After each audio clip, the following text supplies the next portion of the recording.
자, 오늘 7장 1절부터 5절까지 말씀을 통해서 비판하지 말라 이런 제목으로 하나님 말씀을 상고하겠습니다.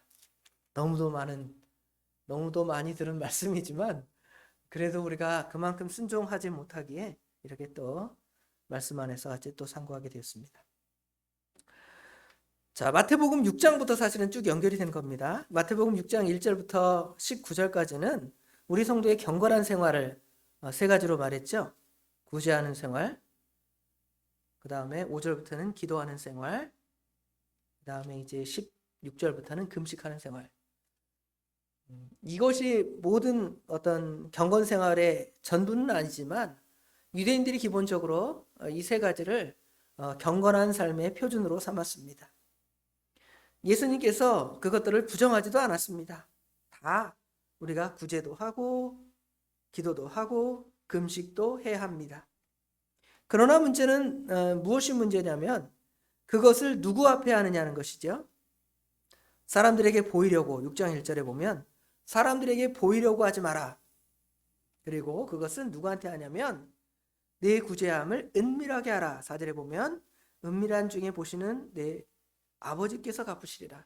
하나님 앞에서 우리의 경건 생활을 해야 할 것을 우리에게 말씀했습니다. 그러면서 이제 19절부터는 이런 참된 신앙생활을 하는 데 있어서 걸림돌이 되는 세 가지를 6장 오늘 7장 본문까지 쭉 정리해 줍니다. 첫 번째로는 우리의 참된 경건생활을 방해하는 것이 물질에 대한 생각이라고 그랬죠. 물질 때문에 하나님을 제대로 섬기지 못한다. 그래서 너희들은 너희 물질을, 너희 보물을 땅에 쌓아두지 말고 하늘에 쌓아두고 네 마음을 그 물질에 두지 말고 하나님께 두라. 이렇게 우리에게 말씀했죠. 두 번째로 참된 신앙을 방해하는 것은 뭐냐면 25절부터 34절에 등장하는, 이거는 나중에 수요일에 상고할 것인데요, 염려하는 것입니다. 무엇을 먹을까? 무엇을 마실까? 무엇을 입을까? 염려하는 것이 우리의 참된 경건 생활을 방해하는 요소라는 것이죠. 그러지 말고, 왜냐하면 이 내용들은 더 구체적으로 수요일에 상고할 거니까 그러지 말고 오히려 도리어 먼저 그의 나라와 그의 의를 구하고 믿음으로 살아가면 하나님께서 그 모든 것들을 너에게 더하여 주실 것이다. 이것이 우리 참된 경건 생활에 그 방해하는 두 번째 요소를 이겨내는 방법이죠. 세 번째로 우리의 경건 생활, 우리의 참된 신앙 생활을 방해하는 요소는 비판입니다. 비판. 독선적이고 무자비하게 남을 비판하고 정죄하는 문제. 우리가 무엇을 판단할 수 있죠? 사람이 판단하지 않고 어떻게 살아갑니까? 이게 옳은지 그른지 판단해야 우리가 좋은 결정을 하고 좋은 선택을 따라 우리가 좋은 어떤 길로 갈 수가 있죠. 잘못된 것을 선택해서 망하고 실패하는 길로 가잖아요. 여기 13절 14절에 보면 좁은 문, 그 다음에 넓은 문, 그렇죠? 좁은 길, 넓은 길. 분명히 우리는 선택할 길이 있고 그것을 판단할 기준은 있습니다. 그런데 오늘 본문에 비판하는 것은 그런 어떤 정당한 판단이나 분별의 개념에서의 비판이 아니라 독선적이고 무자비하게 자기를 판단하는 것이 아니라 남을 판단하는, 남을 정죄하는 문제에 대해서 말씀하는 것입니다. 이것은 우리로 하여금 참된 신앙생활을 할 수 없는 세 번째 요소가 되게 하는 것이죠. 아까 말한 대로 물질의 문제를 초월하지 못하고 또 그것 때문에 염려하며 살아가면 넘어지지만 또 넘어지는 것은 비판을 해서 남을 정죄하고 판단을 해서 그 기준을 나로 두고, 결국은 비판하는 것은 내가 기준이고 나보다 못한 사람은 다 내 아래 두어서 깎아내리는데 그 기준이 얼마나 부족한지 결국은 망할 수밖에 없는 것이 우리 인간의 모습일지 모르겠습니다. 우리 주님께서는 그런 비판, 독선적이고 무자비한 비판을 하지 말 것, 정죄를 하지 말 것을 우리에게 7장 1절부터 5절에 가르쳐 주십니다. 예수님께서 이 말씀을 하실 때 누구에게 이 말씀을 하셨을까를 생각을 해보면 우리 믿음의 사람들일진데 먼저 우리가 생각해 볼 이 악한 자들은 여기 5절에 보면 외식하는 자라 그랬죠. 외식하는 자의 대명사 그러면 성경에 우리 예수님 시대에 바리새인들과 서기관들을 말하는 것이죠. 바리새인들이나 서기관들이 외식하는 신앙생활, 이것이 바로 그들이 독선적으로 남을 정죄하고 판단하는 죄라는 것을 우리에게 말씀해 주죠. 그 사람들은 누구보다 하나님을 잘 믿는다고 생각을 했습니다. 나만큼 하나님 믿어봐. 내가 하나님의 나라에 가면 1등 상급을 받을 건데 너네들은 그렇게 못해 하면서 자기 기준을 잡고 자기보다 연약한 자들 평가하고 깎아내리고 무자비하게 판단, 비판하는 것을 볼 수가 있습니다. 그런데 그 당시에만 그러냐는 것이죠. 오늘날 우리도 마찬가지입니다. 성도 여러분, 저나 성도 여러분도 어떤 일을 행할 때에, 어떤 일을 판단할 때에 자기 기준을 잡아놓고 판단하고 남들이 그렇게 못하면 신랄하게 말하고 판단하고 정죄하는 경우를 우리가 볼 수가 있습니다. 어떻게 보면 그 비평이라는 게 긍정적인 의미에서 시작되었습니다. 왜냐하면 그 비평을 통하여서 사회가 부조리로 가거나 그릇된 길로 가는 것을 막기 위해서 나름 긍정적으로 사회 비판을 하게 되었죠. 그러나 그 비판이 아주 무자비한 비판으로 변해서 그 도가 너무도 지나쳐서 이제 너무 이제 그 자체가 부담스러운, 그래서 모든 사람들에게 불안을 주는 시대가 됐죠. 요즘은 아이들이 어른을 교훈하는 시대가 되었고요. 학생이 스승을 교훈하는, 가르치는 그러한 시대가 되었습니다.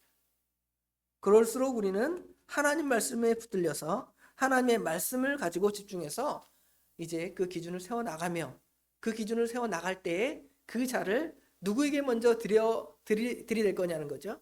먼저 자기에게 들이대고 그것을 따라 살아가면 다른 사람들도 우리의 어떤 선한 행실들을 보고 그 기준의 엄격함을 보고 따라서 우리도 그 정도는 해야 되지 않을까, 이런 교훈적인 의미에서의 어떤 방식들을 사용해야 하는데 그러지 않고 그냥 그 자를 무조건 아무한테나 막 들이대는 거예요.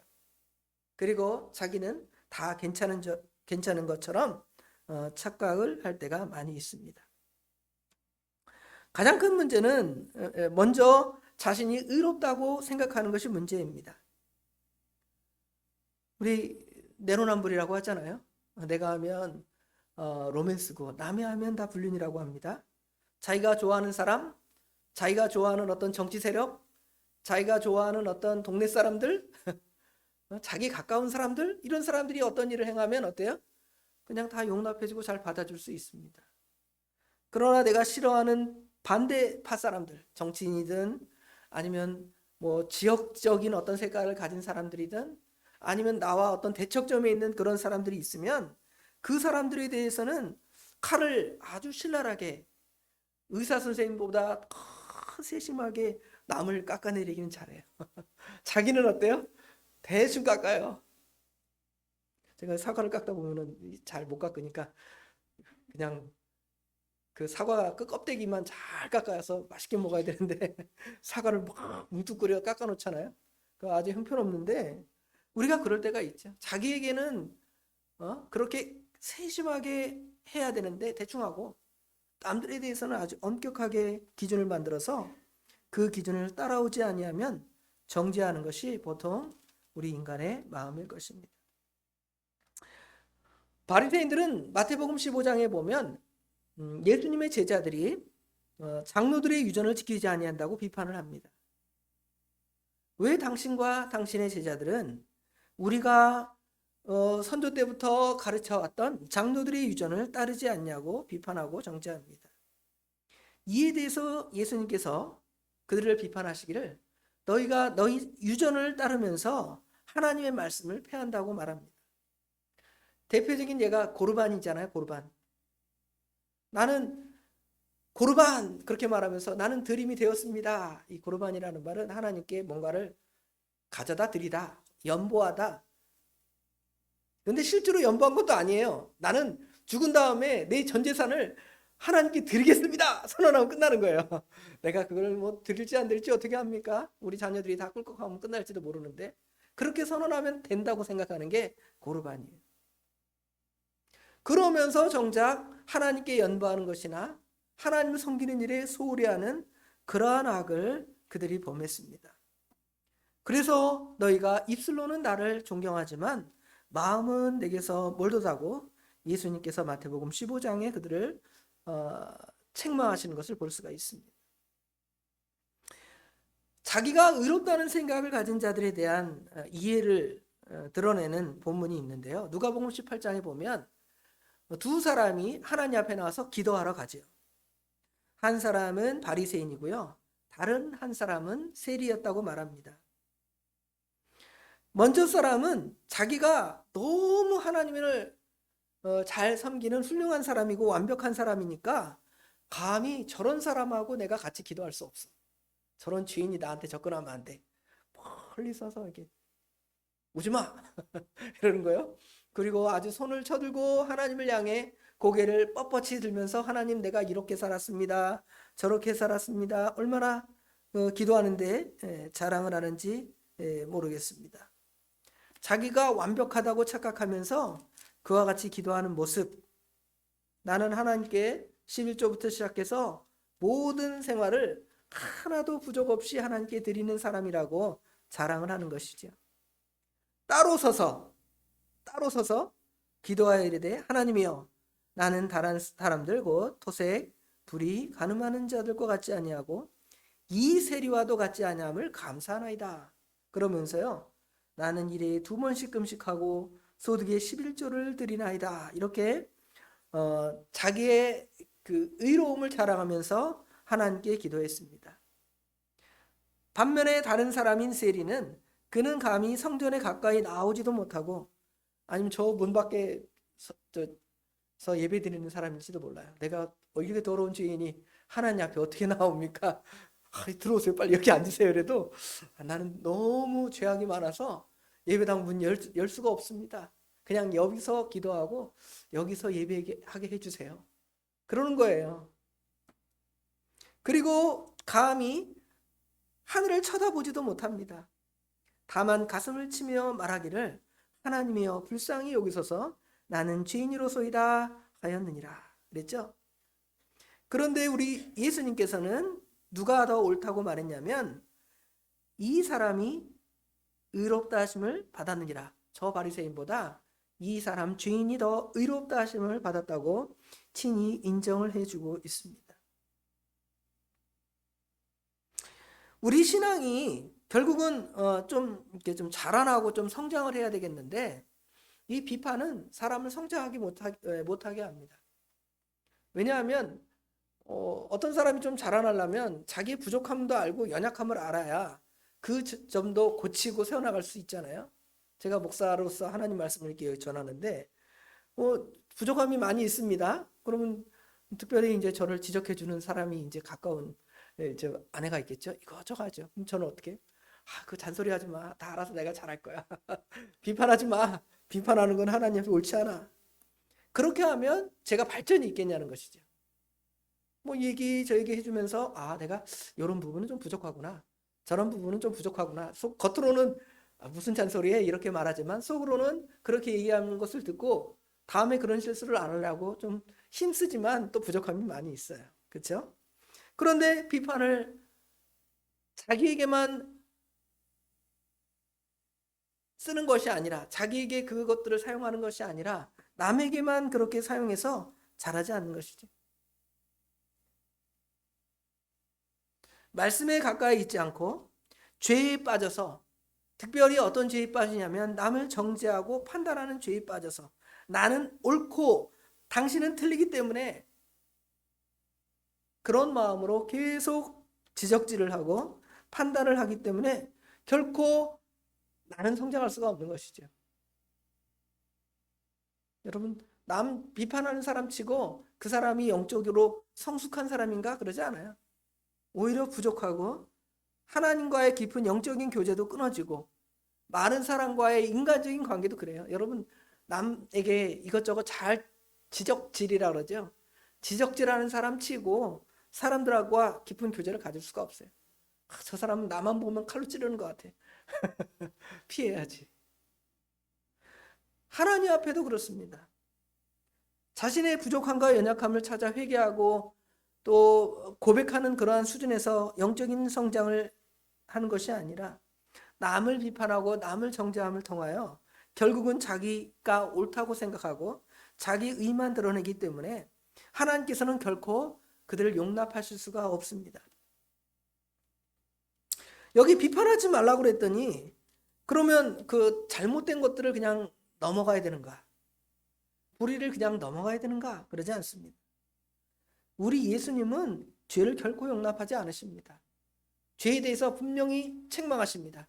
이 외식하는 서기관과 바리새인들이여, 정확하게 지적하잖아요. 그러나 예수님께서는 죄인들에 대해서는 용납하신다는 것이죠. 죄와 죄인들을 나누셨습니다. 우리는 죄와 죄를 붙이잖아요. 또 심지어 죄인도 아닌 사람을 죄인으로 만들어버리기도 하잖아요. 그런데 예수님께서는 그러지 않습니다. 잘못에 대해서는 정확하게 지적하시지만 그 사람에 대해서는 용납하고 용서하시는 마음이 우리 예수님에게는 있었습니다. 예수님은 바리새인들 아닌 누구와 같이 식사를 하셔요? 세리와 창기와 하나님의 말씀을 불순종하는 자들과 같이 그들을 사랑하고 용서하고 격려하고 그들을 도와주셨습니다. 좋은 충고는 그 사람을 살리지만 무자비하고 독선적인 비판은 그 사람을 죽이고 파괴하는 것을 우리가 잘 알고 있습니다. 야고보서 4장 11절 12절에 보면 우리가 어떤 마음으로 이런 일을 행해야 할지를 잘 가르쳐 줍니다. 야고보서 4장 11절 12절에 보면 형제들아 서로 비방하지 말라. 형제를 비방하는 자나 형제를 판단하는 자는 율법을 비방하고 율법을 판단하는 것이라. 내가 만일 율법을 판단하면 율법의 준행자가 아니요 재판관이로다. 입법자와 재판관은 오직 한 분이시니 능히 구원하기도 하시며 멸하기도 하시느니라. 너는 누구이기에 이웃을 판단하느냐? 이렇게 우리에게 말씀하시죠. 그럼 이제 왜 비판하지 말아야 되는가를 더 구체적으로 보면 이 본문 안에 더 잘 드러나 있습니다. 1절에 보면 비판하지 말라. 그 다음에 뭐라고 말씀하시죠? 비판을 받지 아니하려거든 비판하지 말라 그랬잖아요. 그 앞에 먼저 비판을 받지 아니하려거든 그랬는데요. 누구에게 비판을 받지 아니하려거든 남을 비판하지 말라는 뜻인가 하면 하나님께 비판을 받지 아니하려거든 다른 사람을 비판하지 말라 이 말이에요. 주어가 빠져 있으니까 우리가 착각할 수가 있는데 우리가 남을 함부로 비판하고 판단하는 사람은 하나님의 똑같은 비판과 비난을 받게 됩니다. 사람은 부족해서 여러분이 누구를 비난할 때도 보면 부족함이 많이 있습니다. 그러나 하나님께서는 완전하시고 흠이 없으시고 공평무사하시기 때문에 하나님의 기준에 안 걸릴 사람이 없어요. 사람의 기준에는 이렇게 피하고 이게 멀리 될 수도 있어요. 여러분 기준에 따라서 여러분보다 나은 사람도 있기도 하니까요. 저보다 나은 사람도 있기도 하고요. 그러나 우리가 남을 막 판단하면 그 판단의 기준이 하나님께 있어서 하나님께서 그 사람을 한 사람도 그 용납하지 아니하심을 볼 수가 있습니다. 그래서 우리가 생각해야 할 것은 먼저 모든 사람이 다 똑같다라는 것을 생각을 해야 돼요. 로마서 3장에 보면 의인은 없나니 하나도 없다고 모든 사람은 다 죄인이라고 말합니다. 그런데 우리가 판단하고 비판할 때에는 자신의 오만과 편견과 이기적인 그 어떤 뭐랄까요? 욕심, 동기가 그 안에 있어서 그 사람의 잘못을 지적하는 것이죠. 그것은 아무도 숨길 수 없습니다. 그래서 죄인이 죄인을 야단치는 것이죠. 여러분 그 50보 100보라는 말 들어보셨죠? 맹자의 책에 양해왕 편의 상에 보면 이 대화를 이제 나누는데요. 전쟁터에서 병사들이 도망하는 상황을 비유해서 어떤 사람은 50보 도망가고 어떤 사람은 100보를 도망갔습니다. 36개 주랭랑이죠. 주랭랑을 했는데 보고 저만큼 도망간 사람이나 저만큼 도망간 사람이나 도망간 사람이 똑같지. 아, 나는 요거밖에 안 도망갔어. 아, 저 사람은 저기까지 도망갔네. 그 마음은 다 똑같잖아요. 50보 100보입니다. 내가 그 사람을 어떤 기준을 가지고 판단했지만 그 기준을 볼 때는 똑같아요. 한시도 틀린 것이 없다는 것을 우리에게 분명히 가르쳐 줍니다. 뿐만 아니라 인간은 불완전합니다. 여러분, 안전하신 분 있습니까? 불완전해서 착각할 수가 있습니다. 나는 이렇게 보았는데 사실은 그런 게 아닐 수도 있어요. 그런 게 얼마나 많습니까?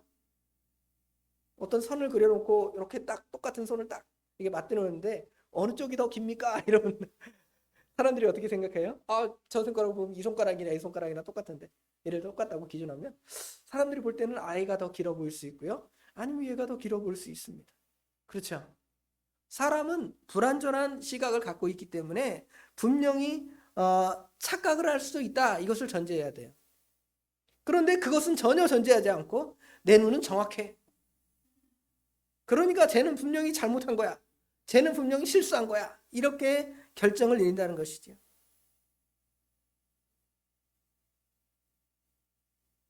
또 인간에게는 사실 능력치가 한계가 있습니다. 여러분 아무리 능력 있다고 해서 100, 한 50살, 200살 살아갑니까? 그러지 않아요.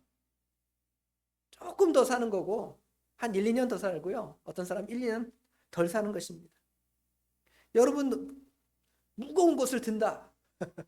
힘 있는 장사가 무거운 것을 든다 해봤자 쌀 몇 가마니 이 정도잖아요. 그렇죠? 역도 선수를 보면 이 사람이 아무리 힘이 세다 그래도 수천 킬로를 드는 게 아니잖아요. 한계가 있습니다. 인상, 용상 합쳐서 뭐 300kg, 400kg 그 정도지. 그런 사람들도 아주 뭐 특별하게 훈련된 사람들이나 그 정도 가능한 거잖아요. 보통의 살이라면 다 능력의 한계치가 있음을 우리가 분명히 알아야 돼요. 병들기도 하고 죽기도 하는 것이 우리 인간입니다. 그런 인간이 무슨 기준을 정해놓고 판단하고 옳다 그르다. 쟤는 죽일 놈이다. 얘는 살릴 놈이다. 결코 우리가 제대로 할 수가 없다는 것을 알아야 됩니다. 또 인간은 시간과 공간의 제약을 받습니다. 우리 예수님처럼 부활하신 몸이 되어서 그냥 벽을 뚫고 가도 가고, 그렇죠? 예수님의 제자들이 문을 다 닫아두고 아무도 그 안에 들어올지 못할 거라 그랬는데 예수님께서 그 안에 뚫고 들어가셔서 너희에게 평강이 있을지어다. 그런 신령한 몸이 아니에요. 사람은 다 시간과 공간의 제약을 받습니다. 자라온 환경이나 부모의 영향력이나 문화적인 배경이나 지역적 정서나 그것 무시할 수 없습니다. 그래서 그 기준에 따라 달라지는 것이죠. 그게 죄라고 생각하는 사람이 있고요. 그게 죄가 아니라는 사람들이 있어요. 그 남도 이제 전라도나 경상도의 언어가 굉장히 강렬하고 세잖아요. 세서 어떨 때 보면 욕 비슷한 것들을 서로 대화할 때 막 써요. 그렇죠? 그러면 서울 사람들이 딱 보고 아, 저 사람들 싸우나 보다, 욕하나 보다 그러는데 본인들은 어떻게 생각해요? 아, 우리 뭘 싸워 얘기한 건데 이러잖아요. 그게 뭐예요? 사람의 그 기준이나 판단이 그와 같이 명확하지 않다는 걸 볼 수가 있어요. 또 개인의 성격이나 기질 얼마나 다릅니까? 어떤 사람은 너무나 빠르게 뭘 하려고 하는 사람들이 있고요. 어떤 사람은 늦으면 막 열이 막 받는 거예요. 어떤 사람은 천천히 해요. 그러면 천천히 하는 사람 볼 때 빨리 하는 사람이 너 잘못했다 말이 되냐는 것이죠. 전혀 말이 맞지 않은 것이죠. 자기 친구나 고향 선후배나 친하고 사랑하는 사람이 잘못을 한다고 생각을 해보세요. 그럴 수 있지 뭐. 사람이 다 그런 거지. 그러잖아요. 그러나 자기와 반대편에 있는 사람들 딱 생각해 보세요. 눈을 부라리면서 어떻게 그렇게 잘못할 수가 있냐고. 아주 그냥 그 비평거리에 대해서 아주 냉혹하게, 그 다음에 그 어떤 틈만 생겨나면 아주 칼로 베듯이 그냥 아주 정확하게 지적하고 판단하라는 것이 우리 생각입니다. 그 기준이 얼마나 불명확하냐는 것이죠. 우리에게는 다행히 기준이 있습니다. 하나님 말씀. 그런데 또 문제는 또 하나님 말씀을 해석하는 기준이 또 달라요. 이단들이 하나님 말씀 갖고 해석하는 기준이 다르고, 카톨릭 교회에서 성경을 해석하는 기준이 다르고, 우리 개혁파 교회에서 성경을 해석하는 기준이 또 달라요. 얼마나 기준이 아주 불명확한지 또 몰라요. 그런데 우리는 그런 것을 가지고 남을 정죄하고 판단한다? 결코 선한 판단을 할 수가 없습니다. 인간은 정의감으로 말합니다. 나는 정의로워. 이게 정말 옳아. 그러나 그 뒤 이면을 생각해 보세요. 자기가 말할 때 그 뒤 이면. 그래서 예수님께서는 이런 인간들을 잘 알기 때문에 다음과 같이 말하는 것이죠. 미워하지 말고 사랑하라. 정죄하지 말고 용서하라. 권면하라. 이렇게 우리에게 하신 말씀을 우리에게 주신 거예요. 그렇지 않으면 우리가 여기 말한 대로 7장 이 본문으로 쭉 넘어가면 이 내용 자체가 다 우리에게 그대로 적용되는 거예요. 비판하는 그 비판으로 비판을 받게 될 것이고, 헤아리는 그 헤아림으로 너희가 헤아림을 받으리라. 헤아림 숫자를 계산한다는 거예요. 하나님께서 제서 메네메네 대결 우바르신 하잖아요. 저울에 따라서 부족하다. 그래서 너는 하나님의 심판이다. 하나님 심판대 앞에 여러분 그렇게 서게 되는 거예요. 하나님의 심판을 받기 전에 먼저 우리는 남을 용납하고 용서하고 사랑할 줄 알면 하나님께서 그것으로 우리의 그 부족함을 감가 생각해 주는 거예요. 야, 너가 예수님 조금 흉내냈구나. 너도 부족하지만 그래도 너건 좀 나은 것 같다. 그런 마음을 가져야 됩니다. 그러지 않으면 우리는 결국은 비판을 받게 되고 결국은 헤아림을 받게 될 것입니다. 자기 눈 속에 있는 들보는 깨닫지 못하고 남의 눈 속에 있는 작은 거 다 그래요. 저도 뭐 저라고 별선한 게 아니에요. 저도 뭐 누구 지적할 때 남의 그 티만 보는 거예요. 자기는 사실은 할 말 없습니다. 꿀 먹은 벙어리가 되죠. 그래서 하나님 말씀을 가지고 있으면 늘 하나님 말씀의 기준을 누구에게 돼야 되냐면 자기에게 돼야 돼요. 하나님 말씀은 자기를 보는 거울입니다. 좀 거울 좀 보고 살아라 하고 여러분에게 이렇게 하는 게 아니라 제가 먼저 이 거울로 저를 보겠습니다. 얼굴이 지저분하군요. 머리가 또 흥크러졌네. 그러죠? 하나님께서 우리를 부르신 목적은 예수님께서 우리에게 오신 목적과 똑같습니다. 예수님께서는 이 세상을 심판하러 오신 분이 아니십니다. 예수님께서 이 땅에 왜 오셨습니까?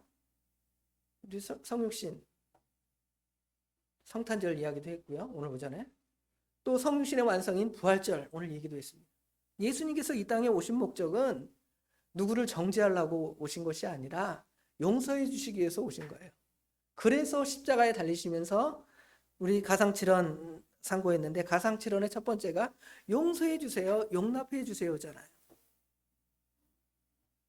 주님께서는 십자가에서 달리셔서 죽으심으로 하나님의 택한 백성을 구원하러 오셨습니다.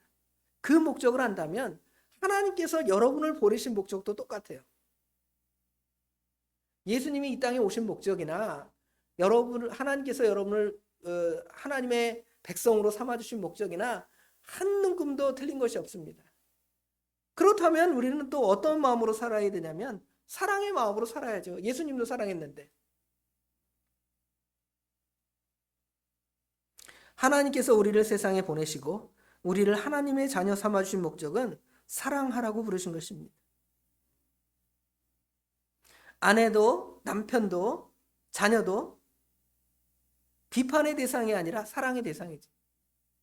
어떤 사람이 다 비판의 대상입니까? 아무도 없습니다. 누구든지 하나님이 되려 하지 마십시오. 남을 비판하는 사람은 내가 하나님이 된 것입니다. 여러분 하나님이십니까? 여러분은 다 피조물이잖아요. 하나님의 그 말씀 앞에서 다 굴복하는 그것이 하나님께서 우리를 부르신 목적이라는 것을 알 수 있습니다. 상대방의 허점이 보이십니까? 많이 보이죠? 제 허점을 우리 집사람이 잘 봅니다. 많이 봐요. 그거 보면 뭐라고 보게 하셨을까요? 여러분, 남편의 그 허점을 뭐라고 보게 하셨을까요? 그 허점을 보완하라고 보게 하셨대요. 그게 보이니까 내가 하는 거예요. 그거 안 보이면 안 하잖아요. 똑같이 그냥 똑같은 사람이죠. 뭐. 그러고 사는 거예요. 자기 눈 속에 들보를 먼저 보십시오. 남의 티를 빼라고 하지 마십시오. 제가 하나님 말씀을 가르치면서 성도가 무엇을 잘못했냐를 가르치기보다는 제가 무엇을 잘못하고 있는가를 먼저 이 말씀으로 보는 거죠. 그리고 가르치면 모든 성도가 다 은혜 받게 돼 있어요. 왜 성도가 은혜 못 받느냐? 그 말씀을 가지고 자꾸 성도들 잘못한 것 찾아서 지적하려고 그러니까 은혜를 못 받는 거예요. 아무개 성도 좋으시네. 아무개 성도 지난주에 주일도 거룩히 안 지키고, 아무개 성도 왜 이렇게 믿음 안 쓰나? 근데 성도들이 입장에서 볼 때 목사님은 어때요? 우리 목사님 가르치기는 저렇게 하는데 하기는 하나도 싫잖아. 사랑도 하나도 없으면서 잘하십니까? 뭐가 돼요? 꿀 먹은 벙어리가 되죠. 말 없습니다. 죄송합니다. 이래야죠. 그래서 우리가 오늘 말씀처럼 비판을 하지 마시고 사랑하십시오.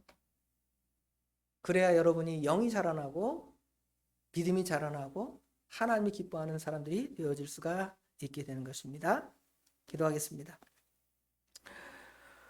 비판을 받지 아니하려거든 비판하지 말라고 하셨지만 참으로 자기 욕심이 그 안에 있어서 그 판단을 가지고 나를 판단하고 나의 잘못을 고쳐나가는 것이 아니라 누가 무엇 잘못한 거 없는가 하고 유심히 살폈다가 아주 강력하게 그를 정죄하고 판단하는 것이 우리 인간의 마음일 것입니다. 그러나 그것은 우리 하나님이 하시는 일이고 우리는 오직 하나님 앞에서 판단을 받는 대상자일 뿐임을 오늘 말씀을 통해 배우게 하신 것 감사합니다. 뿐만 아니라 우리 판단력이 너무도 부족하고 연약해서 잘못된 판단을 가지고 남을 함부로 정죄할 수도 있는 부분도 분명히 있음을 배웠는데 저희들 자기들의 그 기준이 절대적으로 옳고 잘못된 저울을 가지고 있는지를 깨닫지 못할 때가 많이 있었습니다.